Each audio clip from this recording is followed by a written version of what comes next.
El alcohol es la única droga que la sociedad te insiste y te pregunta que por qué no la consumes cuando estás en una reunión social, ¿no? Exactamente. Por otra droga no, pero por alcohol te dice, pero ¿por qué no bebes? Oye, ¿qué te pasa? Pero yo me acuerdo cuando yo empecé hace 22 años, que era un restaurante, a comer y pedirte una carne y pedirte una Coca-Cola o agua, te miraban con cara como diciendo un poco, hey, ¿qué pasa?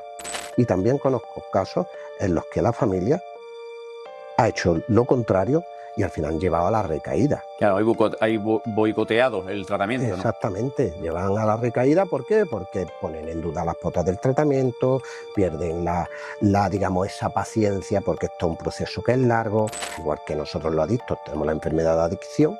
Las familias desarrollan la enfermedad de coadicción, que al final no es otra cosa que normalizan con el paso del tiempo los comportamientos. Hola, muy buenas. Bienvenidos al primer programa de Grupo Mentali, en el cual pues vamos a trabajar, vamos a hablar sobre algunos temas que de gran interés y actualidad relacionados a las adicciones.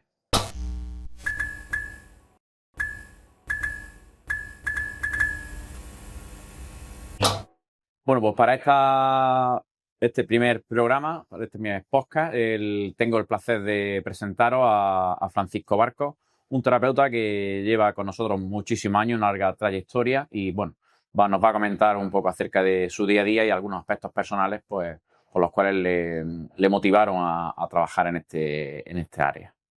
Bueno, pues... Hola, David. Francisco, ¿qué tal? Muy bueno. Bien, bien. Bueno, pues nada,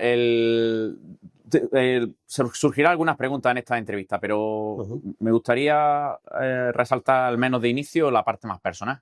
¿Qué te motivó, qué te movió a introducirte y a trabajar y sobre todo a aguantar tantos años con las personas con este trastorno de la adicción que hace que a veces pues, sea muy difícil el trato con ellos, ¿no? Y a veces no acompaña los resultados como quisiéramos y es muy difícil en el día a día. Entonces, yo siempre os admiro a vosotros los terapeutas que estáis en esa primera línea de batalla, el trabajar con ellos todos los días, el tener muchísima paciencia, al final reconducir por muchísimos casos que salen finalmente bien, ¿no?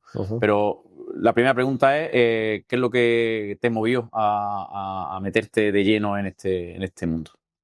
A mí lo que me movió principalmente fue porque yo soy adicto recuperado, ¿vale? Desde hace 22 años aproximadamente.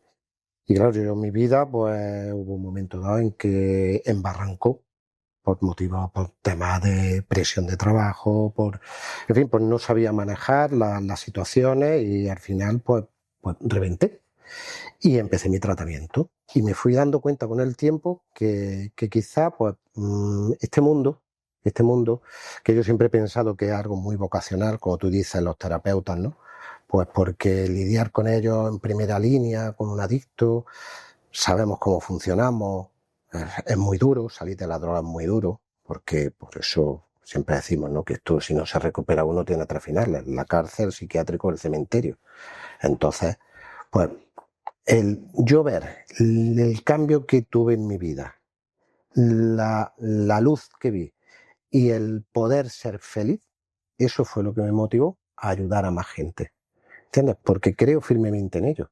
Porque yo estuve en ese infierno. Y cuando ves el cambio, pues el intentar y sentirte que puedes devolver lo que te dieron, para mí es muy gratificante. Porque nosotros los adictos tenemos que vivir sacándole provecho y disfrutando las pequeñas cosas. Porque lo que te da la droga no te lo puede aportar nada. Esa cantidad de dopamina que genera en el cerebro no es comparable a nada que pueda existir. Una sensación de felicidad, ¿no? Claro, pero una sensación de felicidad momentánea, ¿no? Que luego es traidora, porque claro, luego te lleva otra vez a la situación de ese infierno. Y claro, te mete en ese círculo que no puedes salir. Cuando ya cae en la dependencia física, entonces ya eso ya es el auténtico infierno, ¿no? ¿Cuál es el punto, en tu caso, que creo que puede ayudar a otras personas a identificarse, que están todavía en esa primera fase de dopamina y en esa fase de adicción que todavía no reconocen? En tu caso, ¿cuál fue el punto de fractura en el cual dijiste, tengo que parar, qué me está pasando y tengo que cambiar. No sé, ese punto de fractura en tu caso, que es el que buscamos muchas veces en los pacientes, ¿cuál fue en tu caso? En mi caso, David, yo soy un caso un poco particular, ¿vale? Porque dentro de la adicción no todos funcionamos de la misma manera, ¿no? Sí. La gente piensa que un adicto es una persona pues que es fiestera, una persona que delinque, una persona que es maltratadora, una persona que va destrozando las cosas porque, bueno, porque quiere prácticamente, ¿no? No, yo, por ejemplo, en mi caso, yo cuando me quise dar cuenta fue tarde para mí, ¿no? Y además fue un poco como en silencio, no se dio cuenta nadie a mi alrededor, solo mi mujer fue la que, porque convivía conmigo, ¿no? Y yo pues llegué al punto de que casi me muero. Yo sufrí un delirium tremens por estar 24 horas sin consumir. Llegué a, digamos, al límite. Pero sí que en todos estos años que llevo de experiencia, una parte como, digamos, paciente, recuperándome, y otra parte ya como terapeuta, y en la formación, ¿vale? Sí he visto muchos casos diferentes. Entonces, cuando o puede llegar a ese punto que puede ser un accidente, que puede ser un problema con la justicia, un problema familiar grave o un problema como en mi caso ya de salud, ¿vale? Pero que sí tenemos claro es que la experiencia que yo tengo es que cada adicto tiene lo que llamamos su fondo. ¿Por qué? Porque hay personas que a lo mejor con que un día te para un control de la Guardia Civil, de positivo, y te quiten carnet, pues dices, oye, tengo un problema. Y hay gente que yo he conocido que ha reventado 5 coches y han estado en la UCI, han sufrido pancreatitis.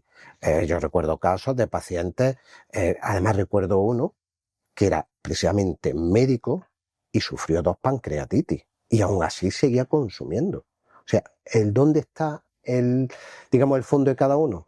No se sabe. Hay un momento en la vida en que te dice, yo sí quise y me di cuenta que yo tenía 2 hijas pequeñas, que tenía una mujer a la que quería, una familia, una vida a la que amaba y que yo no quería perderla. Claro. Y entonces hice lo que fuera necesario, eso fue lo que hice.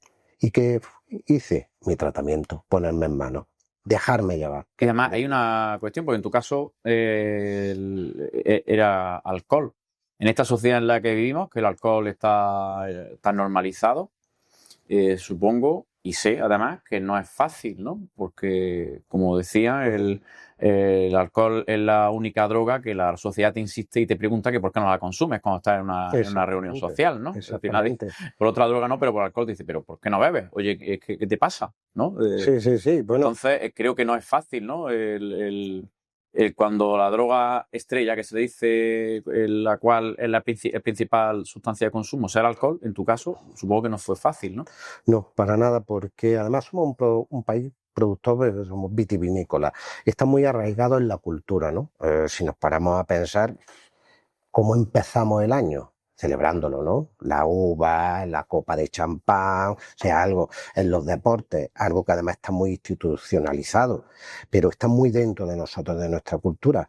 Ahora ya menos, porque bueno, como que ya hay más conocimiento de la enfermedad, también otras tendencias, pero yo me acuerdo cuando yo empecé hace 22 años, que era un restaurante, a comer y pedirte una carne y pedirte una Coca-Cola o agua, te miraban con cara como diciendo un poco, hey, ¿qué pasa? Te afeaban o te insistían. Cuando ibas a pagar una cuenta, los chupitos de cortesía, que no pasa nada.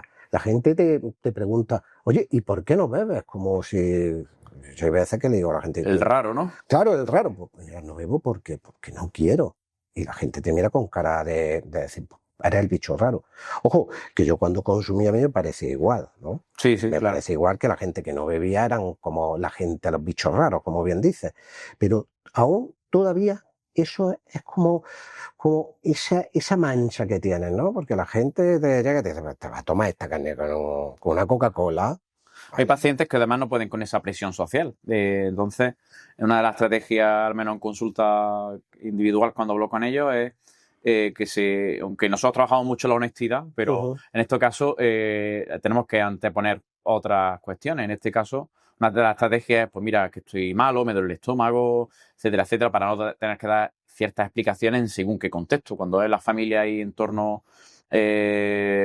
más cercanos, pues obviamente lo saben, pero cuando son gente pues que pasa por nuestra vida además y nos piden esa explicación, pues a veces tenemos que utilizar esa muletilla. No es que Estoy malo del estómago, estoy con una medicación y no puedo tomar. Sí, Entonces, cuando dice algo de la pastilla medicación, ya la gente... Estoy tomando antibióticos, estoy con un tratamiento que no puedo tomar, Claro. ¿vale? Entonces eso te salva mucho, ¿no? Sí. Pero el problema es que hay veces que no... Yo recuerdo un caso, porque mi familia antes se dedicaba al tema del catering, en una boda de un padrino que ya estaba, bueno, pues muy contento el hombre, ya una hora ya alta, y el hombre quería, pues bueno, brindar conmigo porque se había casado a su hija. Y cuando yo le dije que no iba a brindar con él, con alcohol, el hombre se enfadó conmigo y lo vio como un desprecio hacia él. Claro. Sí, sí, sí. O sea, hasta ese punto se llega. Sí. Y te encuentras muchas veces en esa situación o que te lo ponen, no te preguntan.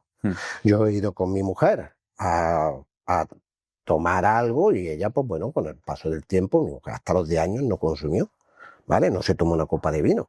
Pero yo he ido y con otras personas y pedir, a lo mejor yo una Coca-Cola y ella pedir un vino y ponerme a mí el vino.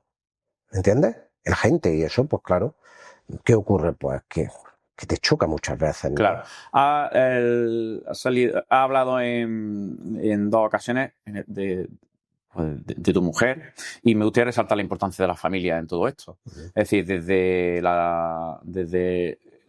el inicio que está sufriendo hasta que empuja para que te recuperes, hasta que luego prosigue el tratamiento, porque cuando una familia no va alineada al programa de tratamiento, no va a la misma dirección, pues el pronóstico del paciente no suele ser bueno. En tu caso sí se alineó. Cuéntame un poco desde tu larga experiencia, pues no sé cuán de importante es que la familia apoye desde el inicio hasta el último tramo, porque además son sufridores de no podemos ir a fiestas, no podemos tener no sé qué, ten cuidado que alcohol no puede haber en la casa y largo etcétera de pautas que a veces no son consideradas por la familia como aceptables. No sé, me gustaría que me comentara tu experiencia o las experiencias que has tenido, pues aquellos aspectos que tú creas resaltables para que la gente pueda ver la importancia que tiene. Bueno, en mi caso y en los casos que conozco, el apoyo familiar es vital. Es vital, porque si no es imposible. Porque ya de por sí seguir las pautas del tratamiento es muy duro, salir de la droga es muy duro, ¿vale? Y si no tienes un apoyo familiar, no tienes alguien que te ayude cuando tienes que no puedes ir a restaurantes, que no puedes hacer una vida normal, que tienes que llevar al principio una vida muy recortada en cuanto a lo que puedes hacer, también la familia sufre las consecuencias. Ya vienen de sufrir las consecuencias de nuestro consumo, pero es que además sufren las consecuencias de nuestra recuperación también. Yo en mi caso, por ejemplo, tenía 2 niñas pequeñitas y claro, yo no podía ir a sitios con mi hija y tenía que tirar mi mujer de él. Yo no podía hacer cosas y mi mujer tuvo que echarse toda la casa a la espalda y yo dedicarme a mi recuperación. Si mi mujer no hubiese estado ahí para apoyarme, hubiese sido muy difícil, no imposible, pero muy difícil. Y sí conozco muchos casos en los que la familia ha ayudado mucho y también conozco casos en los que la familia ha hecho lo contrario y al final han llevado a la recaída. Claro, hay boicoteado el tratamiento, ¿no? Exactamente, llevan a la recaída, ¿por qué? Porque ponen en duda las pautas del tratamiento, pierden digamos, esa paciencia, porque esto es un proceso que es largo, minimizan, porque ahí contamos también con una enfermedad que desarrollan de manera paralela la familia, igual que nosotros los adictos tenemos la enfermedad de adicción. Las familias desarrollan la enfermedad de coadicción, que al final no es otra cosa que normalizan con el paso del tiempo los comportamientos, ¿no? Y empiezan a ver algo normal el que ya consumamos, pero consumamos de una manera controlada, ¿no? Lo típico, ¿no? Es que yo prefiero que esté en casa consumiendo a que se vaya a la calle porque no sé lo que le va a pasar. Claro. Muchos padres han ido a comprar droga a sus hijos, que claro, si lo escuchas así, dice, qué barbaridad. Pero claro, cuando hablas con esos padres, dices, es que temo que vaya a ir a por la droga y se me pierda 3 días y no aparezca o le pase algo. Así claro. Por lo menos lo controlo. O el autoengaño, no, yo le doy para pagar el alquiler, le doy para arreglar. Oye, ¿cuántas veces se le va a romper el embrague al coche? Tú sabes lo que estás haciendo. Pero esa coadicción le pones a vendar los ojos. ¿Cuál es el problema? Que si no siguen en el tratamiento y no siguen las pautas que nosotros le damos, el equipo terapéutico, la familia al final, por esas ganas, ese amor que te tienen, porque quieren verte recuperado, pues minimizan todo y quieren acelerar el proceso enseguida, pues un poco aquí cuando pasan, ¿no? Nosotros tenemos un periodo, como tú bien sabes, que es un mes hasta que la familia vea al paciente que ingresa. Claro, cuando llegan al mes ven un cambio a nivel físico importante, ¿vale? Y luego también a nivel conductual, ¿no? Muchos vienen acostumbrados a que lo único que había eran voces, malos tratos, y aquí llegan al mes y ven otra mirada, otra. Yo recuerdo que mi mujer la primera vez que me vio dijo que lo que más le impresionó fue mi mirada, ¿no? Que era una mirada clara, que antes la tenía como grisácea, parda, mustia. Entonces vienen y ven. Eso, por una parte, es muy positivo porque hace que las familias vean el tratamiento como algo muy positivo, pero tiene luego otra cara peligrosa. Y es Sí. que como te ven tan bien, si el paciente no está concienciado, pues claro, mi hijo ya está bien, ya, hoy qué bien está.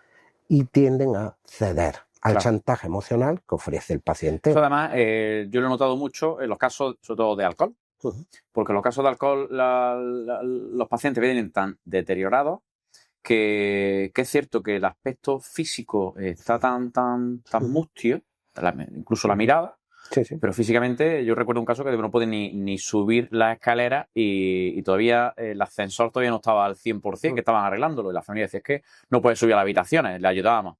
Y cuando vinieron, es el primer día, y cuando vinieron al mes a verla, la familia dice, pero el ascensor funciona. Digo, el ascensor funciona, pero es que ella no utiliza el ascensor. ¿Cómo no va a utilizar el ascensor? No, es que sube por las escaleras, ¿no? Claro. Y que es cierto que el alcohol es una sustancia tóxica que deteriora muchísimo físicamente, pero es cierto que es muy agradecida en cuanto dejas de consumir en el aspecto físico y funcional. Es cierto que los órganos a nivel interno están deteriorados, pero a nivel funcional pues, se ve, es muy visible el cambio. Y eso a veces conlleva esa confusión de la familia. Y es que la familia cuando ve ese cambio dice, pues mi hijo, mi hija, mi madre en este caso, ya se encuentra bien, ya está preparada para proseguir. Y claro, yo siempre digo lo mismo, nosotros intentamos ser buenos, intentamos cada vez buscar más la excelencia, pero no hacemos milagros. Entonces, como no hacemos milagros, pues en un mes una persona que lleva bebiendo alcohol en los últimos 25 años en una ingesta descontrolada, en un mes es imposible que esa persona esté bien y preparada para salir fuera y seguir una vida normalizada. Y entonces es cierto lo que dices, que las familias pues a veces se llevan ese autoengaño. Porque a quién no le gustaría que su familiar, que ha estado dando tantos problemas, esa enfermedad en casa, que esté ya para volver. Y eso ocasiona muchísimas veces pues, que se adelanten los procesos, intenten adelantar los procesos, no por nuestra parte, y al final pues vayan a la recaída. Siempre indicamos además que un paciente que sale antes de una alta terapéutica, el 100% de las ocasiones, no conozco ningún caso, el 100% de las ocasiones que ha ocurrido siempre ha recaído.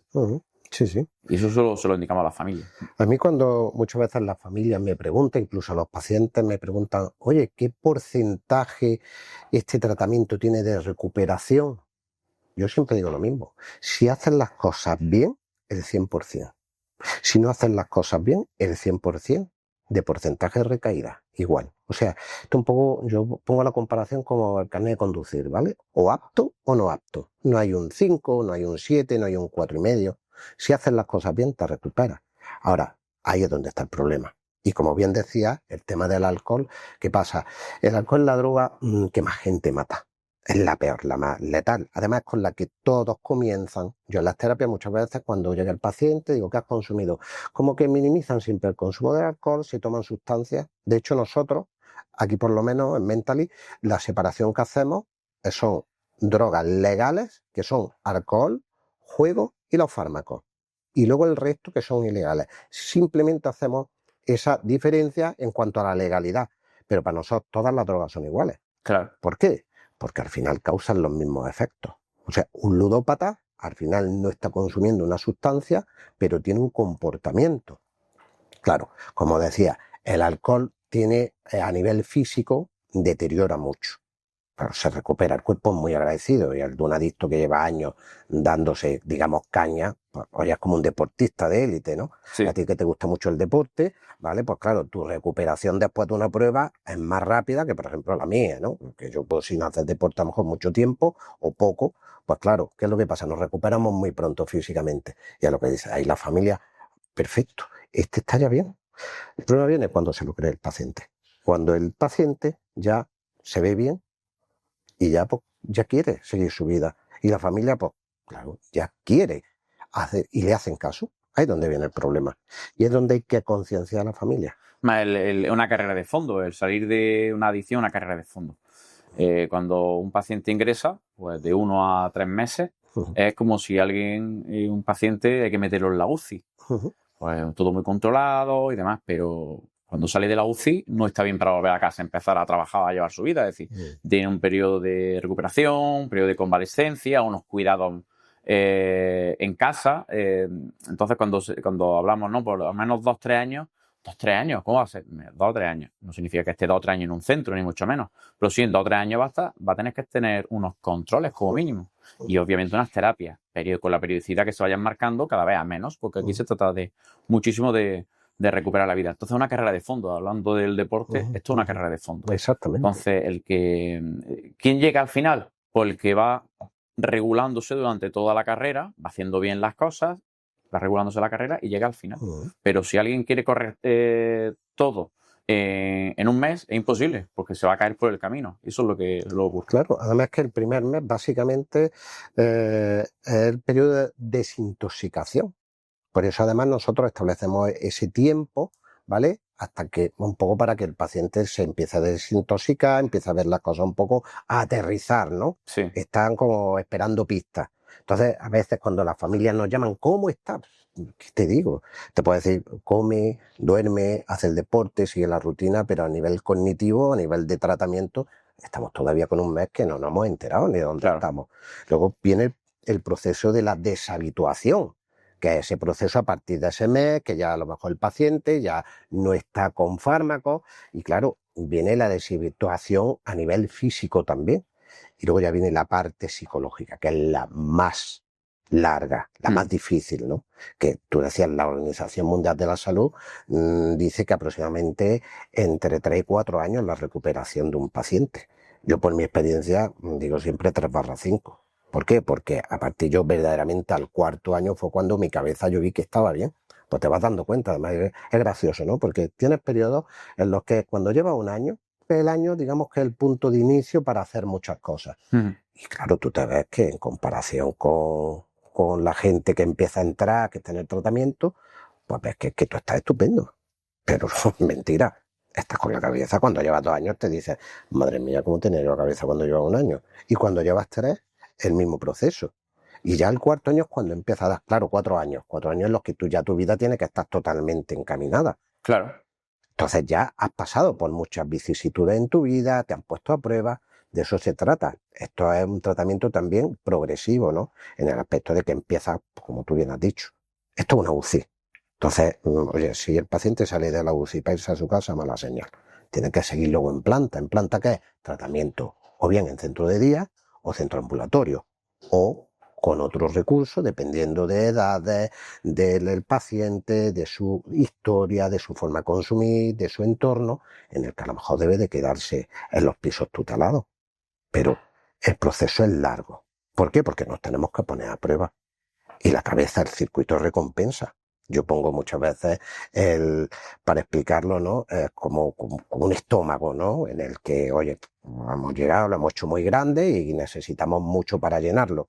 Claro, las cosas de la vida, como decía antes, no van a tener esa capacidad de llenar ese estómago, porque la droga la ha hecho tan grande. Necesitamos un periodo de que el primer año, nosotros decimos que el primer año es para no tomar y poco más, ¿vale? No se puede hacer muchas cosas más, ¿entiendes? Y hay que establecer eso y tenerlo muy claro. Una carrera de fondo en la que salen muchos y no llegan tanto. Llega si sabes hacer las cosas y sobre todo si te dejas llevar. Es lo principal. Porque no nos olvidemos, como hablábamos, que a nivel físico el cuerpo, la naturaleza es sabia, te recuperas pronto. Pero esto de aquí, eso es lo que cuesta. Y eso es un proceso largo. Un proceso muy largo. Hay que tener muchísima paciencia además.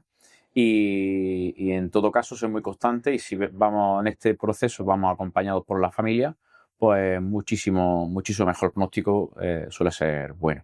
Y sobre todo que la familia en ese acompañamiento vaya alineado con el centro y con los terapeutas y que confíen, pues, lógicamente, en las personas a las que le ha pedido ayuda que a nosotros. A veces incluso la familia y los pacientes cuando vienen a un centro o cualquier recurso hablan de precios. Yo siempre hablo de costes, ¿no? Que Es decir, cuando dice, no, es que esto vale tanto dinero, es que no sé si podré, es un gasto, bueno, no un gasto, una inversión, siempre y cuando salga todo bien, una inversión en salud. Pero un paciente que está consumiendo, ¿cuánto cuesta a una familia? Porque puede costar desde, no sé, hemos visto muchos casos de unas cuestiones legales, de unas cuestiones pues, laborales, unas cuestiones pues, de pareja, y casos incluso de ludopatía, porque se ha llevado el patrimonio familiar de generaciones por delante en poco tiempo. Sí, sí, sí. Que esto es la ludopatía, además es una adicción silenciosa que la cual hablaremos otro día largo y tendido porque da para mucho. Vale, bueno, pues nada más. Francisco, muchísimas gracias por inaugurar este espacio. Gracias a ti. De consulta y de información, sobre todo para darle información a los pacientes y a las familias, bueno, pues para que estén al día, la actualidad y además conozcan un poco más los entresijos de un centro de adicciones, bueno, que a veces tienen tan poca idea que cuando aterrizan cree que se van a encontrar un sitio con rejas y con guarda de seguridad y aquí no hay ni rejas ni guarda de seguridad y el que quiere irse pues firma su alta y se va y bueno, haya su vida, ¿vale? Pues nada, por lo dicho, muchísimas gracias y bueno, pues los espero en el siguiente podcast, en el siguiente programa que a buen seguro será algo bastante interesante que les tenemos guardado. Gracias.